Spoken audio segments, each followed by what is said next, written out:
Life After Prison, by Silence You. Kabanata 3071 hanggang 3100. Sa Enchanted Peak, ang punong himpilan ng Longevity Alliance. Si Wallet, na nakaabot na sa ranggo ng magiging Celestial King, ay tumangala sa langit.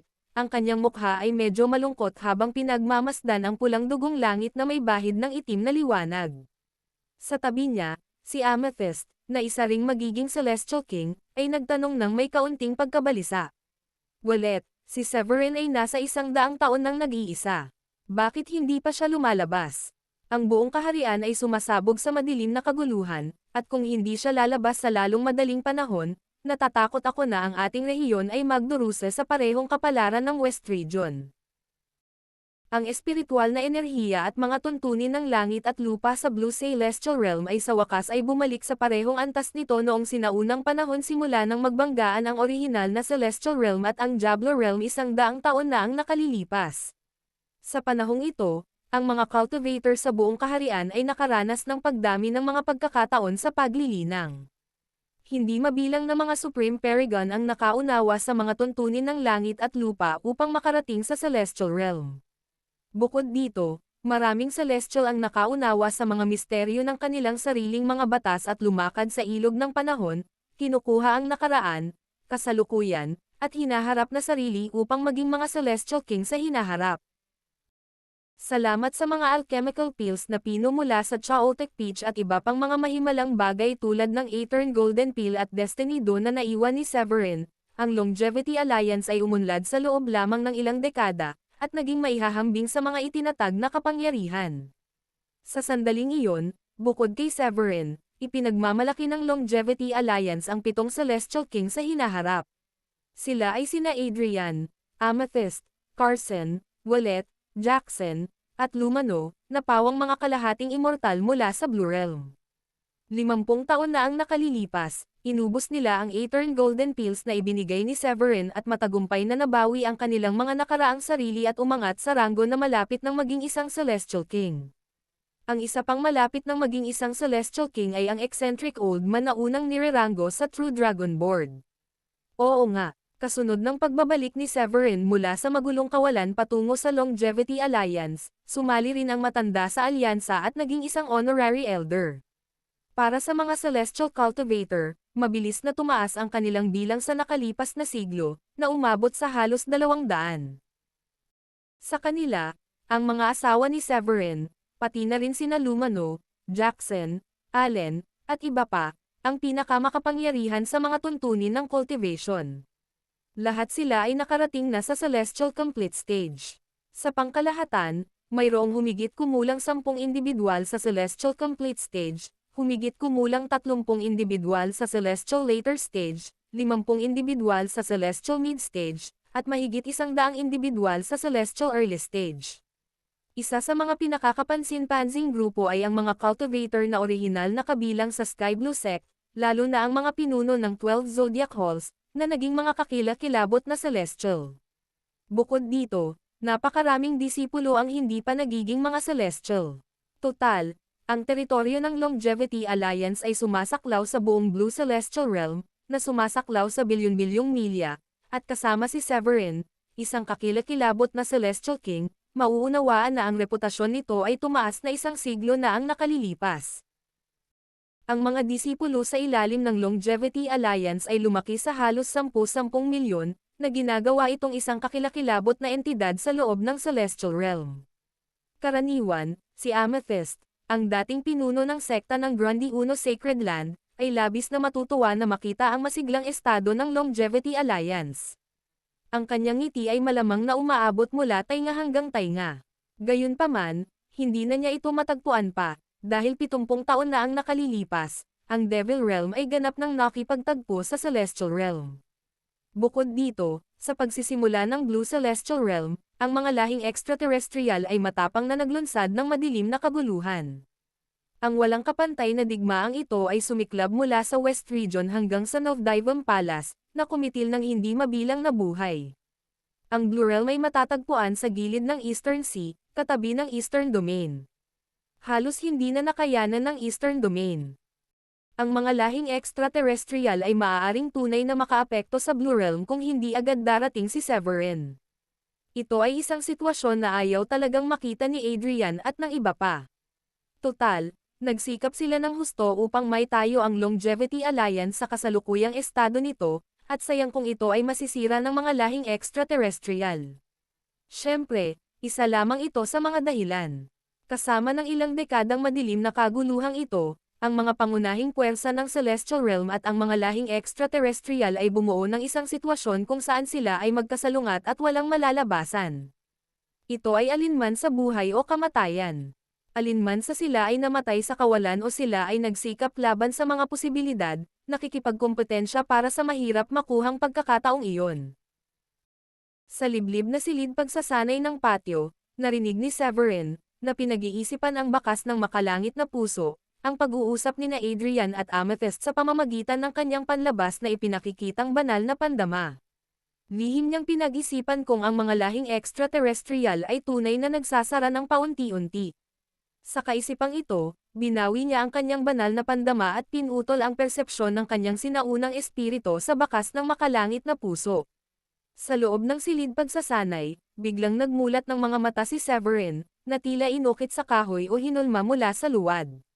Kumislap ang banal na liwanag sa loob ng kanyang mga mata, parang dalawang nakasisilaw na galaksiya, nakakamangha itong pagmasdan. Hindi mabilang na malalaking landas ang kumikinang sa loob ng kanyang madilim na mga mata, na parang hindi mabilang na mga universo ang gumuguho at muling isinisilang sa isang kisap mata. Pagkatapos ng 100 taon ng pag-iisa, dumaan si Severin sa napakalaking pagbabago.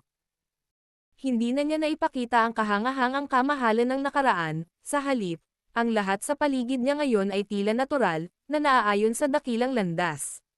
Bukod dito, kung may isang tagalabas na naroroon, gaano man nila kasandali ang kanilang pag-scan gamit ang kanilang banal na pandama, hindi nila makikita ang kanyang aura. Ang pagkakaibang ito ay parang isang mapagpakumbabang langgam na nakatitig sa malawak na langit at lupa, dinadama ang napakalaking kadakilaan ngunit hindi nauunawaan ang mga dahilan sa likod nito. Kumislap ang kagalakan sa mga mata ni Severin habang tinitingnan niya ang kompletong yugto ng landas ng espasyo at oras na kanyang nilinang. Gayunpaman, hindi niya napigil ang bamantong hininga sa sumunod na sandali.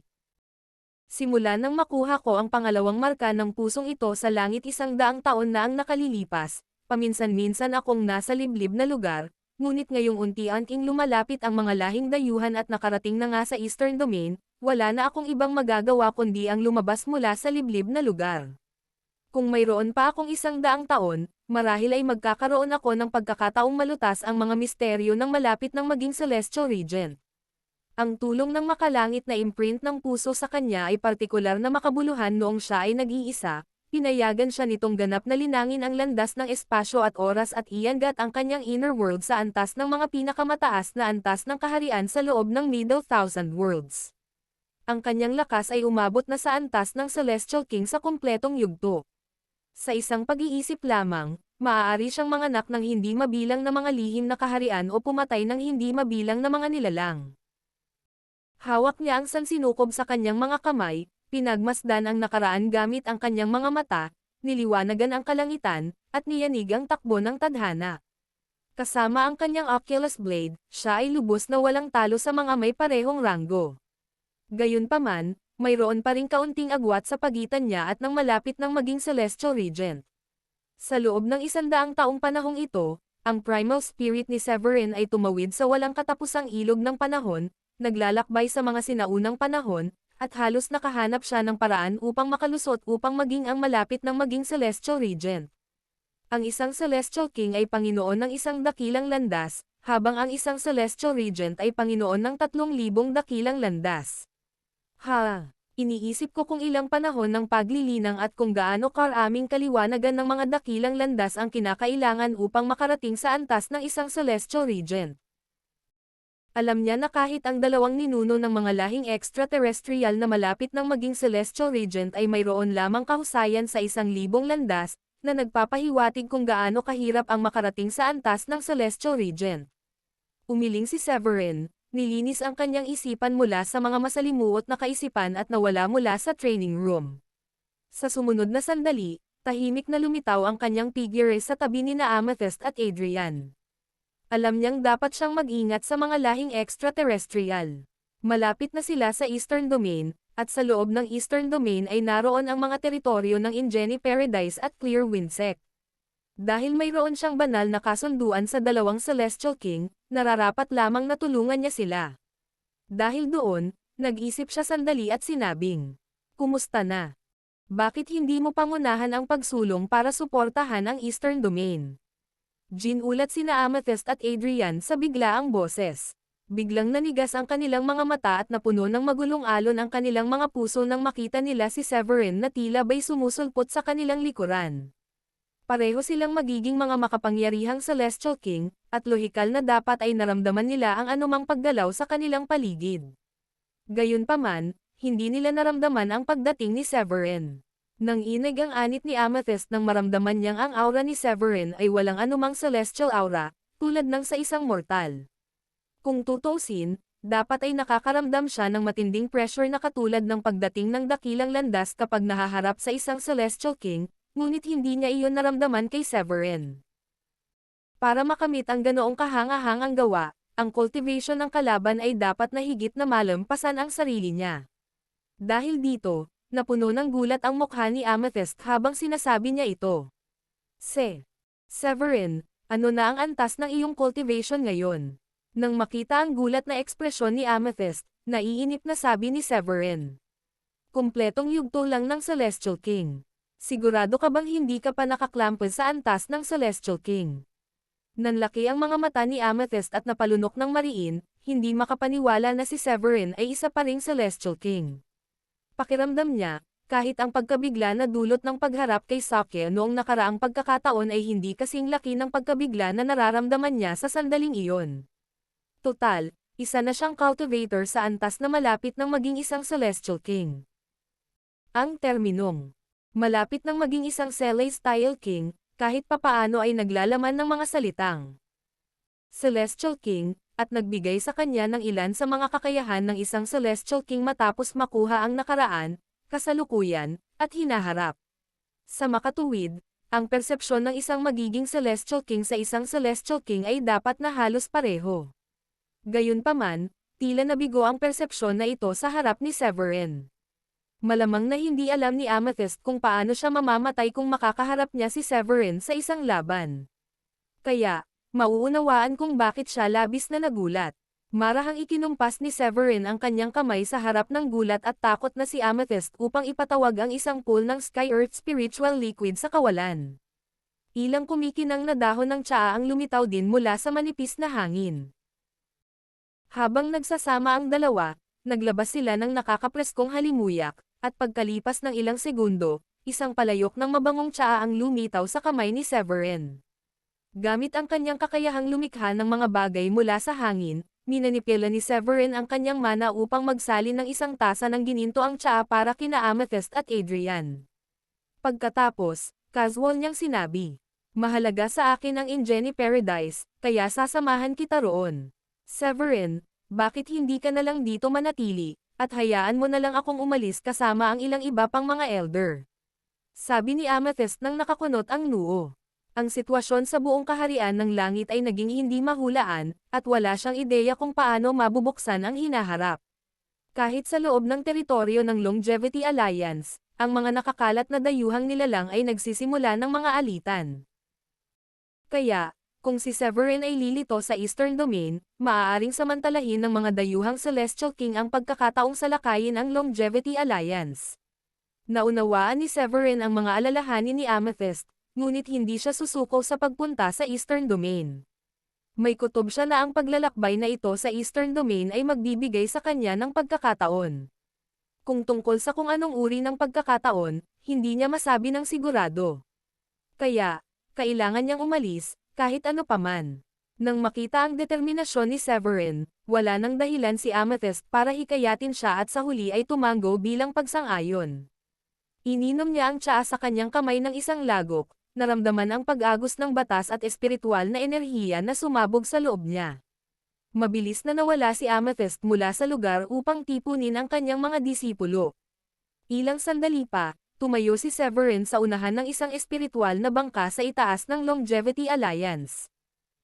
Sa likuran niya ay nakatayo ang magalang na si Amethyst, si Carson, si Wallet, kasama ang halos 50 Celestial. Sa kabuuan, sila ay isang puwersang dapat isaalang-alang, kahit nasa Celestial Realm. Terra na, sabi ni Severin. Sa isang iglap, pinakawalan niya ang isang dumadagandong na kapangyarihan ng landas ng espasyo at oras mula sa loob ng kanyang katawan na agad na bomb-alot sa buong espiritual na bangka. Sa sumunod na sandali, ang maringal na espiritual na bangka ay nawala mula sa kalangitan ng walang bakas. Lumilipad sa walang katapusang mga daluyan ng oras at espasyo, pinanood ng mga tao sa bangka ang mabilis na pagbabago ng lupain sa ibaba.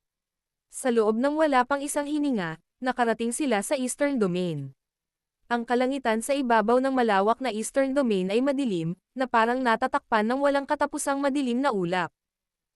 Ang hangin ay napuno ng malamig na hangin ng taglagas, na may dalang mabigat na amoy ng dugo na nagpapasuka sa isa.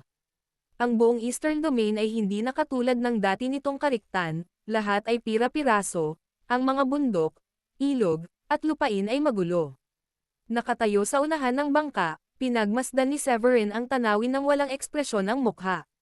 Sa puntong iyon, ang Eastern Domain ay hindi lamang ang lugar na nahaharap sa ganitong sitwasyon sa Celestial Realm. Ang Heaven Palace sa ibabaw ng Novdivam Palace, bilang nangungunang kapangyarihan sa Celestial Realm, ay nakakuha ng maraming atensyon pagkatapos ng pagsiklab ng madilim na kaguluhan. Sina Lawrence at Libra ay labis na nagdusa mula sa magkasanib na pag-atake ng ilang mga extraterrestrial Celestial King. Bagamat nanatili sila ng mahigit 100 taon, ang kanilang sitwasyon ay nanatiling mapanganib. Hindi mabilang na buhay ang nawala o nasugatan sa malawak na teritoryo ng West Region at Southern Domain dahil sa madilim na kaguluhan. Kung ikukumpara sa mga lugar na ito, ang sitwasyon sa Eastern Domain ay itinuturing na medyo mas maayos. Umiling si Severin at pinaandar ang malawak na Divine Sense sa loob ng kanyang upper energy core na agad na tumakip sa Eastern Domain upang maobserbahan niya ang sitwasyon sa buong lugar na ito. Dinagtagal, napansin niya ang isang magulo na Creatia sa itaas ng Clear Wind Sect na nagbuspel upang labanan ang atake. Sa itaas ng Clear Wind Sect, nakatayo ang isang matipunong lalaki na parang tore sa isang pulang landas. Napapaligiran siya ng banal na liwanag at ang nakakatakot na aura na kanyang nilalabas ay tumagos sa kalangitan at niyanig ang lupa. Nang mapagmasdan ang dayuhang Celestial King na mabangis na umaatake sa Clear Wind Sect, lumingon si Severin kay Amethyst sa likuran niya at sinabing, "Babalik ako maya-maya." Sa sumunod na sandali, binalot niya ang sarili ng landas ng espasyo at oras, at naglaho sa hangin. Nang muling lumitaw, nasa itaas na siya ng Clear Wind Sect. Ang extraterrestrial Celestial King, na malapit nang sirain ang mga depensa ng sekta gamit ang malawak na divine power, ay nagulat sa biglaang paglitaw ni Severin. "Severin, sinusubukan mo rin bang makialam sa mga gawain ng ating mga lahing extraterrestrial?" Nagulat ang Celestial King ng mga dayuhang nilalang na hindi niya mahagilap ang aura ni Severin ngunit kasabay nito ay hindi niya kayang magpakita ng kahinaan. Pinatatag niya ang kanyang sarili at tiningnan si Severin ng may puot. Samantala, tiningnan ni Creatia si Severin na parang isa siyang tagapagligtas. Dahil ang West Region at Southern Domain ay sinasakop ng mga lahing dayuhan dahil sa madilim na kaguluhan, hindi mabilang na mga nakaligtas na nilalang ang tumakas patungo sa Eastern Domain. Kalaunan, hinabol sila ng mga cultivator ng lahing dayuhan, at naging dahilan pa para sumali si Troby sa paghabol. Si Creatia, na nagsasagawa ng prinsipyo ng tadhana at hindi bihasa sa labanan, ay mabilis na humingi ng tulong kay Lawrence sa Novdivam Palace habang nakikipaglaban kay Troby, umaasang makakakuha ng suporta mula sa Heaven Palace. Gayunpaman, pagkatapos maghintay ng ilang taon nang walang dumating mula sa palasyo, si Severin, isang hindi inaasahang figure, ang lumitaw, tila isang bukang liwayway ng pag-asa sa gitna ng kadiliman. Pagdating sa Clear Wind Sect at pagkarinig sa mga banta ni Troby, malamig na ngumiti si Severin. "Kwalipikado ka ba na maging kinatawan ng mga lahing extraterrestrial?" Maaaring medyo natakot si Severin kung gumawa si Troby ng ganitong mga banta 100 taon na ang nakalilipas. Pagkatapos ng 100 taon ng paglilinang, ang lakas ni Severin ay sumailalim sa mga nakamamanghang pagbabago. Sa sandaling iyon, ipinagmalaki niya ang kapangyarihan ng isang Celestial King sa kumpletong yugto. Hindi pagmamalabos na sabihin na siya ay walang talo sa kanyang kaharian, kaya magiging madali para sa kanya na pabagsakin ang isang Celestial King tulad ni Troby. Sa isang iglap, hinubog ni Severin ang kanyang mga daliri at marahang kinurot patungo kay Troby. Hindi mabilang na banal na liwanag ang sumabog sa kanyang palad, at ang landas ng space-time ay agad na dinurog. Sa ilang sandali lamang, ang katawan ni Troby ay sumabog, na naging isang ambon ng dugo. Isa ka bang Celestial King na nasa ganap na yugto? Noon lang napagtanto ni Troby na nakatagpo na siya ng isang kalaban na hindi niya kayang talunin. Dahil sa takot, sumigaw siya at agad na sinubukang tumakas. Walang ekspresyong nag-utos si Severin. Iwan mo na ang mga gamit. Bahagya niyang naramdaman na ang kanyang pagkakataon ay nasa kay Troby. Nang marinig ito, tiningnan ni Troby si Severin ng may takot, pagkatapos ay walang pag-aalinlangan, mabilis na inihagis ang isang piraso ng espiritual na ugat at tumakas sa pinakamabilis na posibleng bilis. Hindi na nag-abalang habulin ni Severin si Troby. Total, takot na takot si Troby sa kanya. Gamit ang mahinang paghawak sa kanyang kamay, tinawag ni Severin ang piraso ng espiritual na ugat sa harap niya. Laking gulat niya, ito ay kasing kapal ng hinlalaki at naglalabas ng Clearwater aura habang ang hugis nito ay kahawig ng banal na halimaw na itim na pagong. Isa itong piraso ng banal na puno ng 4 na elemento. Bulalas ni Severin sa pagkamangha. Hindi nakakapagtaka na nakaramdam siya ng pagkakataon sa Eastern Domain, ito nga pala ang 4 Elements Divine Tree. Gamit ang fragment na ito, nakalap na ni Severin ang 3 kapat ng 4 Elements Divine Tree. Ang natitira na lang ay ang matiyagang paghahanap sa huling fragment na kumakatawan sa Vermilion Bird upang makumplito ang buong bersyon ng 4 Elements Divine Tree. Ang kompletong bersyon ng 4 Elements Divine Tree ang nanguna sa Spiritual Root List. Hindi lamang kayang gumawa ng 4 na banal na armas na maihahambing sa mga Ultimate Celestial Weapons ang punong ito kundi maaari rin itong magbunga ng 4-element formation. Matapos niyang ligtas na itago ang fragment ng 4 Elements Divine Tree sa kanyang inner world, ibinaling ni Severin ang kanyang atensyon sa natigilang si Creatia. Nakanganga si Creatia, na nakatayong hindi makapaniwala. Hindi niya moari ang kanyang nasaksihan, si Troby, isang Celestial King na nagal-inang ng Dark Path, ay nalipol ni Severin sa isang sampal. Ang mabilis na resolusyong ito ay nag-iwan kay Creatia na tulala. Ito ang unang pagkakataon na nakakita siya ng ganito kabilas na resulta sa isang labanan. Matapos mawala ang unang pagkabigla, napagtanto niya ang laki ng paglaki ni Severin kumpara sa 100 taon na ang nakalilipas. Ang mga salita ni Troby tungkol sa pagiging ganap na hari ng langit na si Severin ay umalangaw-ngaw sa isipan ni Creatia na parang isang nakakapangilabot na himig. Salamat, Severin, sa pagliligtas mo sa buhay ko. Sabi ni Creatia, kitang-kita ang pasasalamat sa kanyang boses, nang makabawi siya ng kanyang kahinahunan.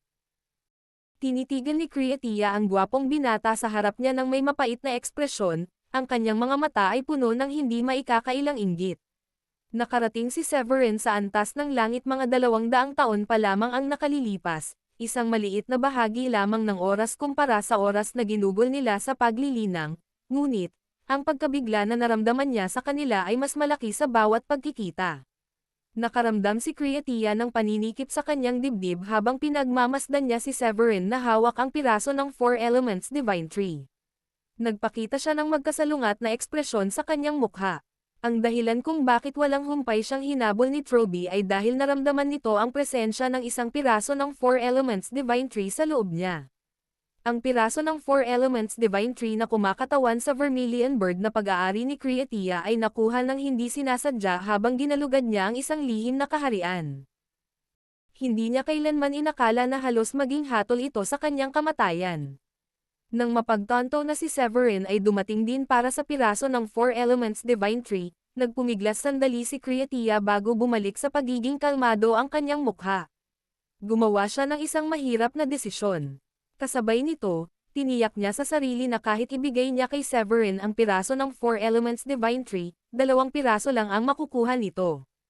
Ang pagkuha ng kompletong bersyon ng 4 Elements Divine Tree ay maaaring tumagal ng napakatagal, kaya ang paghawak dito ay maaaring hindi kapakipakinabang at maaari pang magdulot ng gulo.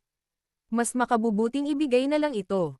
Severin, ang mga kayamanan ay palaging ipinagkakalob sa mga karapat-dapat. Nagkataon na mayroon akong isang piraso ng banal na puno ng 4 na elemento, at ngayon ay ibibigay ko ito sa iyo.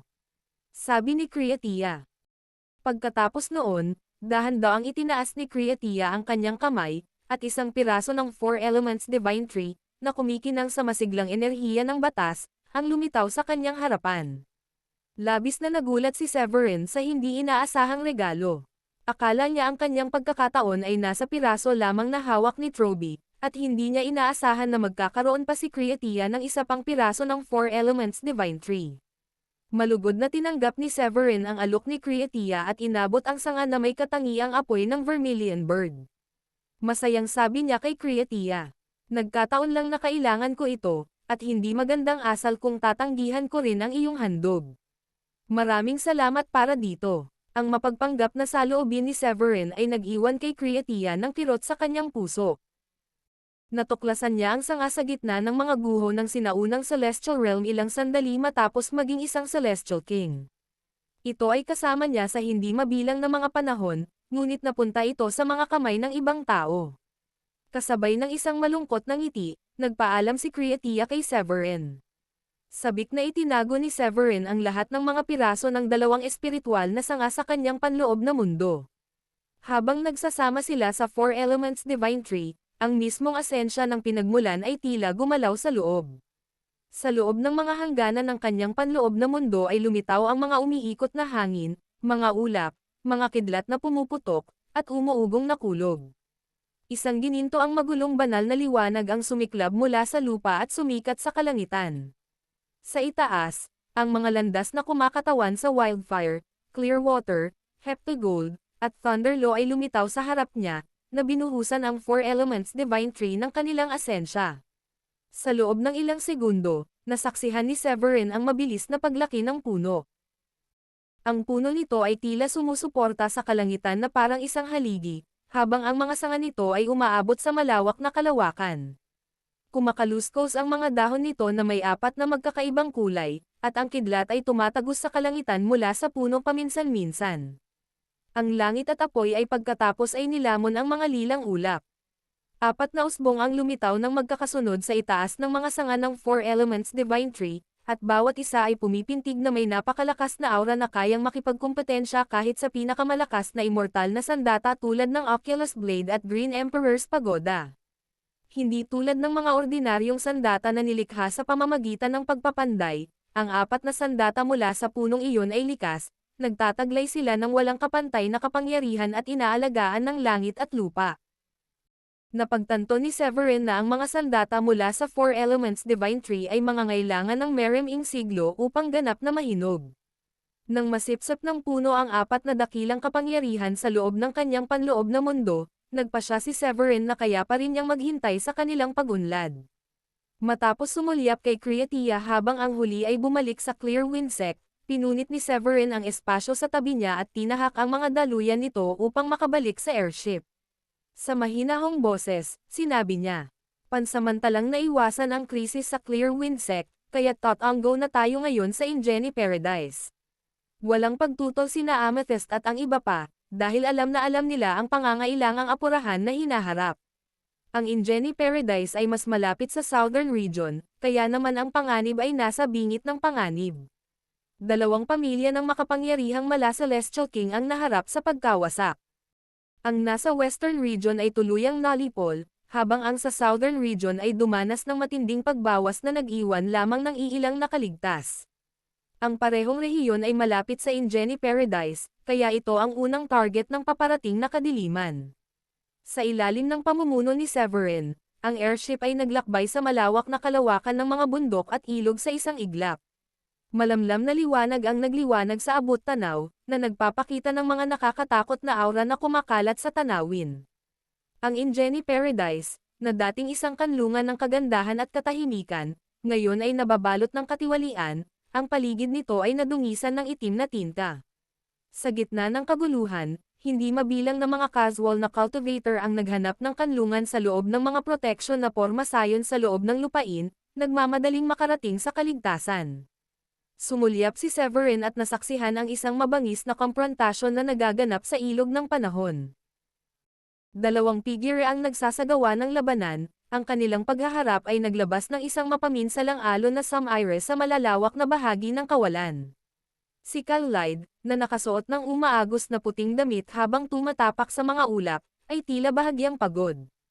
Ang kanyang kalaban ay isang extraterrestrial celestial king na may 9 na ulo, na ang bawat isa ay kayang magpakawalan ng walang pidgel na elemental na galit. Sa ibabaw ng ilog ng panahon, si Ram-Ine ay naglakad sa isang landas na gawa sa banal na liwanag. Ang kanyang mga mata ay nagliliyab sa walang pidgel na kasakiman habang matamang nakatingin kay Kal-Lide. Lahat ng 9 niyang ulo ay sumabog sa matinis at mapangotsyang tawa. Oh, Kal-Lide, napapaligiran ng aming mga puwersa ang Heaven Palace. Hindi na kayang tiisin pa ito ng 2 lumang bag na iyon, sina Lawrence at Libra. Ginagarantiyahan ko ang iyong kaligtasan kung susuko ka sa amin at magiging katuwang ko. Marahil ay magkakaroon ka pa ng pagkakataong umakyat sa ranggo ng mala Celestial Regent. Inikat ni Kal-Lide ang kanyang mga mata at walang awang dumura. Hindi ito mangyayari. Ikaw ang dapat sumuko sa amin. Iisipin kong iligtas ang buhay mo kung gagawin mo iyon. Sa mabilis na galaw ng kanyang pinong puting mga kamay, pinakawalan niya ang isang makulay na laso na sumire sa kawalan at nagdulot ng presyon sa 3,000 landas. Ang tigas ng ulo mo talaga, no? Halatang nabalisa si Ram-Ine at sumangot.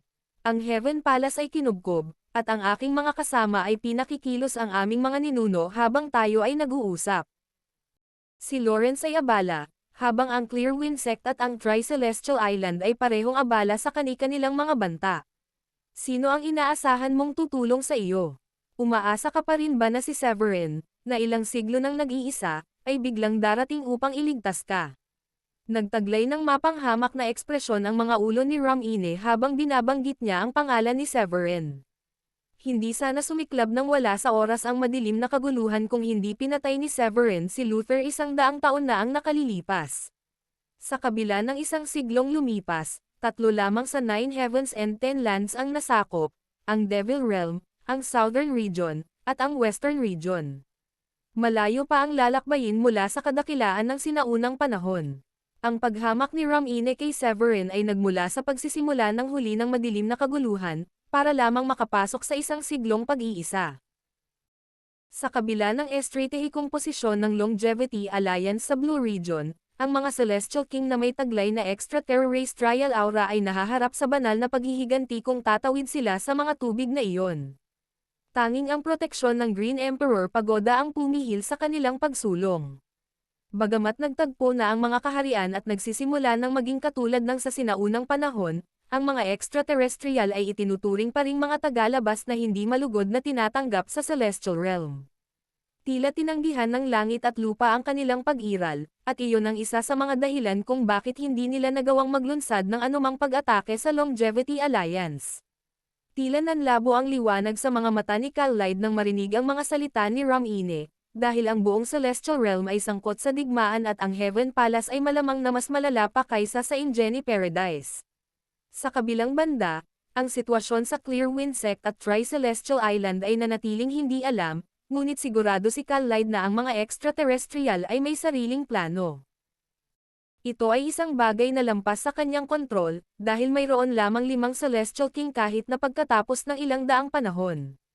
Ang mga iniisip ni Kal-Lide ay napunta kay Severin, na para sa kanya ay isang pambihirang figure na tiyak na magiging isang Celestial King.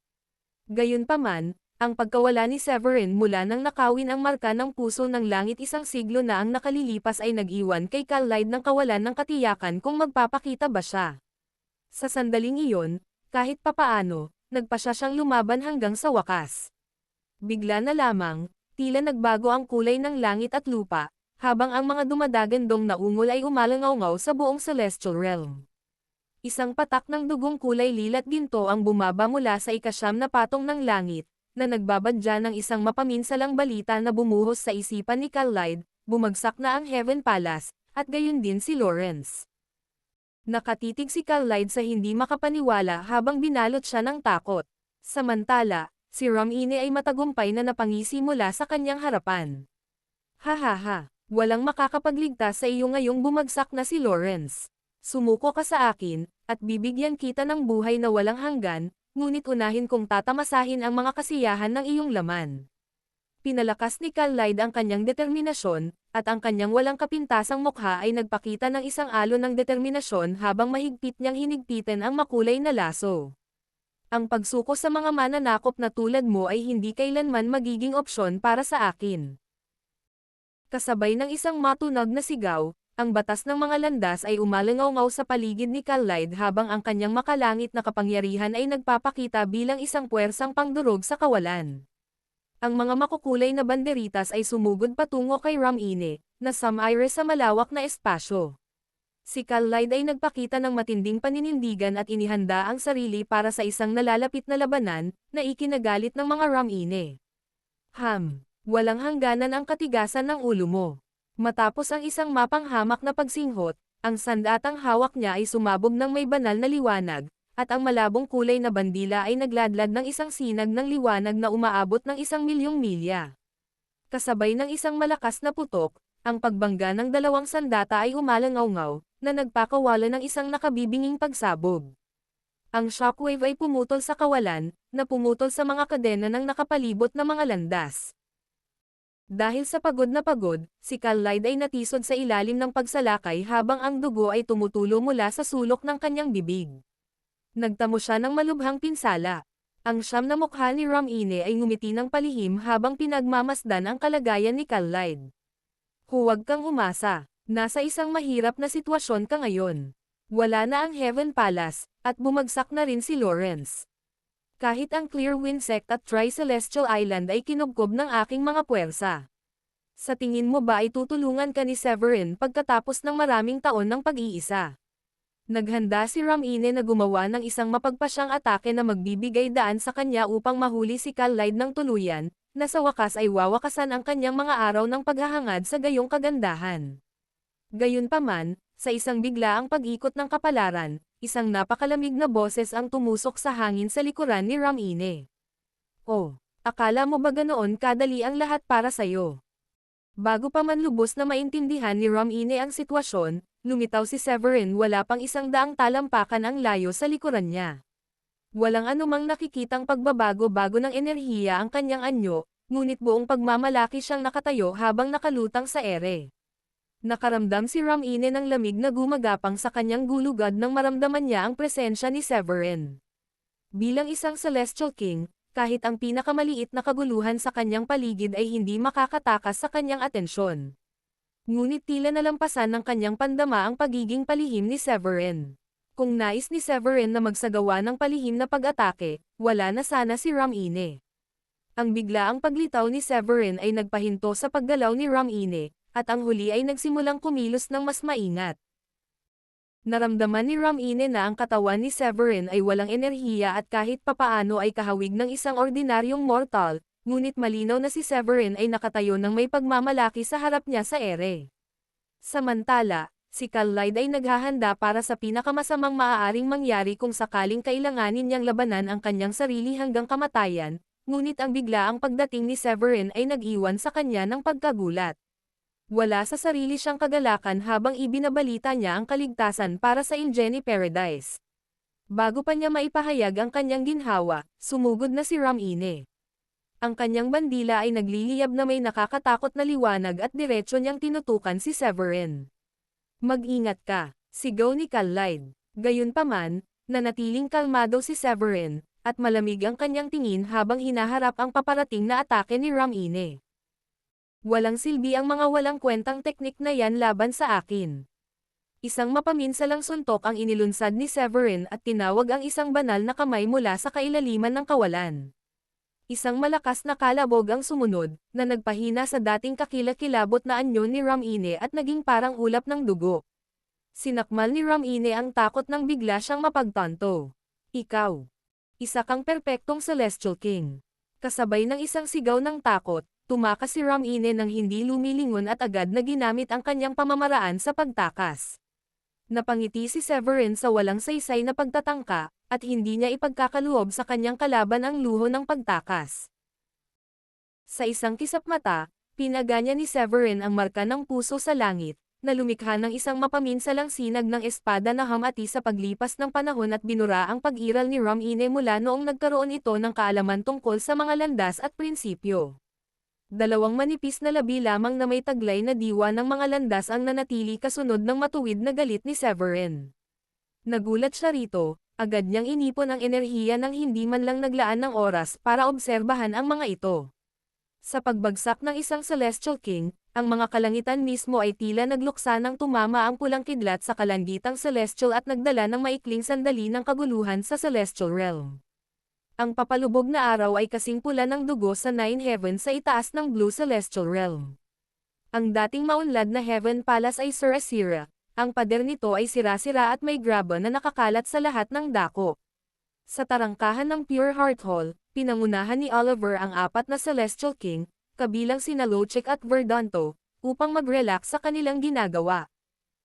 Bigla siyang nakaramdam ng kalungkutan, na parang ang mundo ay nawalan ng mga bagay na maaaring magpasigla sa kanya. Ang Heaven Palace na dating humahadlang sa daan ng mga extraterrestrial na Celestial King ay sa wakas ay nasakop na. Sina Lawrence at Libra, na kilala bilang mga unang Celestial King sa Celestial Realm, ay napatay ng mga sandata. Tila naramdaman ni Oliver na parang nabuksan na niya ang mga tarangkahan sa buong Celestial Realm, kaya't pinayagan niya at ng kanyang grupo na malayang gawin ang gusto nila. Gayunpaman, sa sandaling iyon, ang langit at lupa ay umiyak ng dugo, habang ang kidlat ay tumama mula sa lahat ng direksyon. Nang maramdaman ang paglalaho ng presensya ni Ram-Ine, ang ekspresyon ni Oliver ay nabahala. Nanlaki ang kanyang mga mata habang nagtatanong, patay na ba si Ram-Ine? Ang pagpanaw ni Ram-Ine ay umalangaw-ngaw na parang isang malaking bato na bumagsak sa isang tahimik na lawa, na pumukaw ng kaguluhan sa karamihan. Mukhang hindi maganda ito. Kung mamatay si Ram-Ine sa Ingeni Paradise, maaaring makatakas si Kallide. Bamulong ang kalapit na si Verdonto habang ang kanyang ekspresyon ay napalitan ng isang nakakatakot na maskara ng kalungkutan. Nang masakop ang Heaven Palace, ang mga puwersang extraterrestrial ay naghari sa 4 na rehiyon sa 9 Heavens at 10 Lands. Di nagtagal, ang timog at kanlurang bahagi ng Devil Realm ay nasa ilalim ng kanilang impluwensya, kung saan ang mga sentral at silangang teritoryo ang susunod nilang aasikasuhin.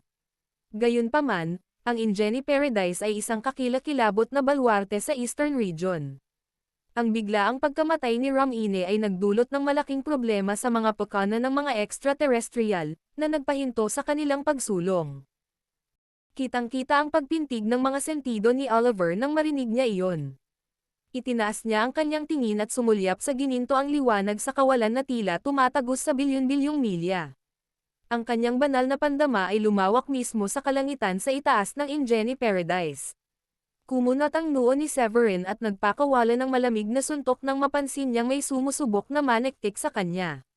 Sa isang iglap, ang aura ng kanyang perpektong antas ng Celestial King na tagumpay ay sumulpot, umalangaw-ngaw sa kalangitan at winasak ang nakapalibot na espasyo. Ang banal na pandama ni Oliver ay agad na nabura ng napakalakas na puwersa, na nag-iwan sa kanya na natigilan sa Heaven Palace. Si Oliver ay nagtamo ng isang latigo at napaungol sa sakit. Pagkaraan ng ilang sandali, nagsalita siya sa pagtitipon ng may tono ng hindi paniniwala. Si Severin yan. Umakyat na siya sa perpektong antas ng Celestial King, at tinapos niya ang buhay ni Ram-Ine sa itaas ng Ingeni Paradise. Ang mga Celestial King doon ay nagpalitan ng mga tingin na hindi makapaniwala. Ang ilan ay nagalit ng may matuwid na galit, sabik na wakasan ang buhay ni Severin. Ang iba naman ay tila nababagabag, habang iniisip kung ano ang nararapat na gawin. Sa gitna ng mga pag-uusap, sumingit si Verdonto. Kagagaling lang natin sa isang madugong labanan sa Heaven Palace. Ang pakikipaglaban kay Severin ngayon ay maaaring maging mahirap, lalo na't isinasaalang-alang na taglay niya ang piraso ng marka ng puso ng langit. Isang matinding pagkabalisa ang nagsimulang maramdaman ng iba nang mabanggit ang marka ng puso sa langit. Ito ay isang napakabanal na artifact na may kakayahang gamitin ang mismong kalooban ng langit at lupa. Gumanap ito ng mahalagang papel sa pagputol sa Blue Celestial Realm nang gamitin ito ni Arman. Kung hindi iyon nangyari, maaari na sana nilang nasakop ang Blue Celestial Realm at marahil ay mas malapit pa sa pagiging isang mala Celestial Regent. Hayaan muna natin siyang magpakasaya sa kanyang kay-abangan. Kapag sumulong na ang ating mga puwersa, matatapos na ang kanyang pagsuway. Nagdesisyon si Oliver pagkatapos ng ilang pag-iisip. Sa kabilang panig, sa itaas ng Ingeni Paradise, nakadilat ang mga mata ni Callide at may gulat na ekspresyon ang kanyang mukha matapos muntik nang makaligtas sa isang tiyak na kapahamakan. Sa kanyang paghaharap kay Ramine, natagpuan niya ang kanyang sarili na natalo at napunta sa isang mapanganib na sitwasyon kahit na ginawa niya ang lahat ng paraan upang maiwasan ito. Ngunit napatay ni Severin si Ramine sa isang atake lang, dahilan para magtanong si Callide nang may kaunting pagkadismaya. Isa ka na bang perpektong Celestial King ngayon? Pagsang-ayon ni Severin sabay tango.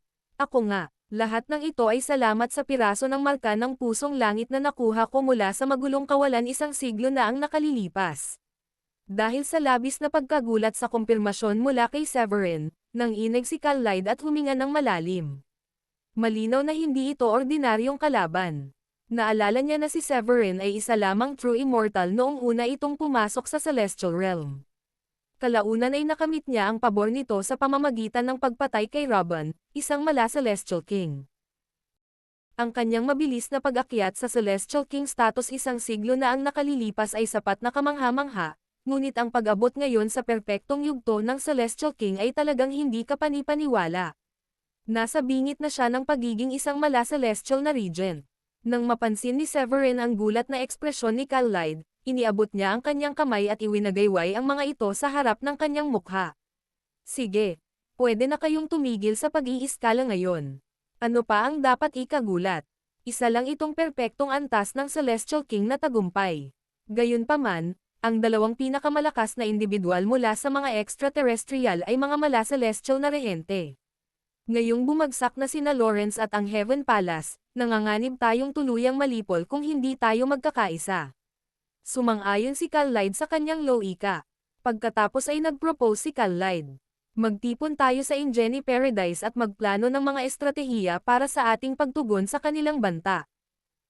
Dati pinakamahalagang kapangyarihan sa Celestial Realm, ang Heaven Palace na sumasagot kina Lawrence at Libra ay gumuho na ngayon. Patay na si Lawrence, wala nang makitang Libra, at nasugatan si Callide. Iilan na lamang ang natira sa dating makapangyarihang Celestial King mula sa Celestial Realm. Sa kabaligtaran, ipinagmamalaki ng mga extraterrestrial ang 6 na Celestial King at 2 mala Celestial Regent, na nagbabadya ng masama para sa buong Celestial Realm. Tinanggap ni Severin ang paanyaya ni Callide at mabilis na nakarating sa Ingeni Paradise. Nang matapos ang labanan, ang mga mala Celestial King na extraterrestrial na kumubkob sa Ingeni Paradise ay natalo ni na Amethyst at ng iba pa. Nang makaupo si Severin, hindi siya nag-aksaya ng oras at dumiretso sa punto. Maaaring napatay ko na ang Celestial King ng isang extraterrestrial, ngunit hindi iyon dapat magbigay sa atin ng maling pakiramdam ng seguridad dahil napakalakas pa rin nila. Ang mga susunod na paghihiganti at mas matindi pang pagsisikap sa kaguluhan ay halos hindi maiiwasan. Sa pamamagitan nito ay iminumungkahi kong buhayin muli ang Ancient Imperial Court. Ano ang masasabi mo, Callide? Dahil sa pagkamatay ni Lawrence at pagbagsak ng Heaven Palace, dumating na ang tamang panahon para itatag ang Ancient Imperial Court.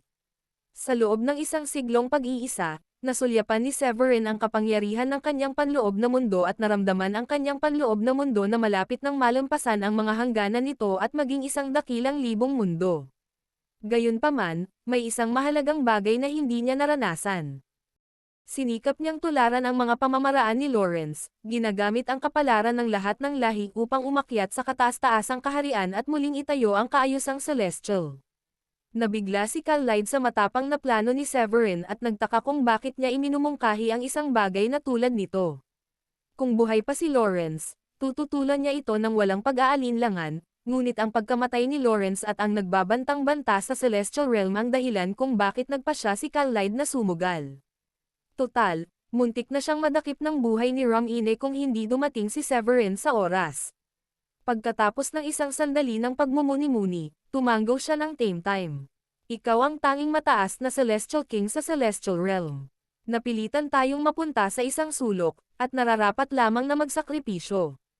Uutusan ko ang Ingeni Paradise na ibigay sa iyo ang aming buong suporta. Ang ngiti ni Severin ay nagpapahiwatig ng pasasalamat. Iyon ay lubos na pinahahalagahan. Pagkatapos ay sandali niyang kinausap si Khalid tungkol sa pagpapatibay ng kanilang alyansa at pagbabalangkas ng mga estratehiya sa opensiba at depensa sa hinaharap. Pagkatapos nito, bumalik siya sa Longevity Alliance at labis na nasiyahan sa pag-unlad na nagawa.